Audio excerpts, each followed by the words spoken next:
So guys আমাদের গ্রামে একটা প্রোগ্রাম ছিল, তাই তো আমার বন্ধু ধরতে ধরতে যেছে। তার কারণ হচ্ছে কি আজকে প্রোগ্রামে ওই যাবে, তাই তো ওই ফটাফট করে আর বাড়িতে সাইকেল আনার জন্য রেডি হয়ে গেল। রেডি তারা প্রোগ্রাম করবে। আমার দাদারা বলেছিল কি তোরা মসজিদের সামনে চলে আসবি, তাই তো আমরা অনেকজন মিলে প্রোগ্রাম করার জন্য আমরা মসজিদের সামনে চলে এসেছিলাম। তাই তো অনেকক্ষণ হয়ে গেছিল, কেউ যাচ্ছিল না, তাই তো আমি হেঁকে হেঁকে সবাইকে নিয়ে গেলাম। এতজন মিলে যাচ্ছি, সাইকেলে সব ঢুকাঢুকি করছে, কিন্তু কি করার। আর তাই তো আমার বন্ধুরাকে একটু বুঝিয়ে টুঝিয়ে কোনো রকম বাস্তুপুরের কাজ নিয়ে এলাম। বাস্তুপুরের কাছে দেখছি ওখান থেকে চলে এসেছিলাম প্রোগ্রামের কাজ, কিন্তু আমার বন্ধুটাকে দেখা যাচ্ছিল না, কারণ ওই লাগছে কোনো জায়গায় চলে গেছে।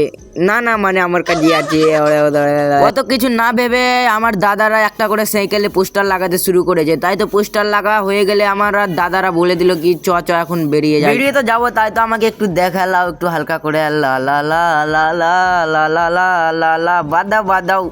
কি ব্যাপার যে হয়ে গেল যে একটু একটু করে যাচ্ছে আর থেমে যাচ্ছে, কিসের কারণে যে আমি তো বুঝতেই পারি না। একটু খোঁজ নিয়ে দেখলাম কি ছেলে পিলেরা খুব আল আছে, রাস্তাঘাটে চেপে লিছে, তাই তো একটু খাড়ো করে রেখেছি। তোমরাকে কি বলবে ভাই, খালি বারে বার খাড়ো করছে ছেলে পিলেরা যত আলাচ্ছে। তাই তো ফাঁকা রাস্তায় এসে অনেক ভালো লাগছে, কারণ চলাফেরা করতে ভালো হচ্ছে। তাই তো আমরা প্রোগ্রাম শেষ করে আমরা বাড়ির পথে রওনা দিচ্ছিলাম। বাড়ি যেতে যেতে সাঁঝ লেগে গেছে, কি বলবো ভাই। আর এদিকে আমার বন্ধু কোচে আমাকে বাড়িতে থুয়াই, তাই তো আগে আমি বাড়িতে থুয়ে আমারও বাড়ি চলে এলাম। আমার বাড়িতে দেখছি আমি একাই আছি, আর আমার ছোট্ট বোনটা লক করে মোবাইল দেখছি। তাই ওকে না একটু ডিস্টার্ব করে আমি এখানেই ব্লগ শেষ করছি। দেখা হচ্ছে নেক্সট ব্লগে।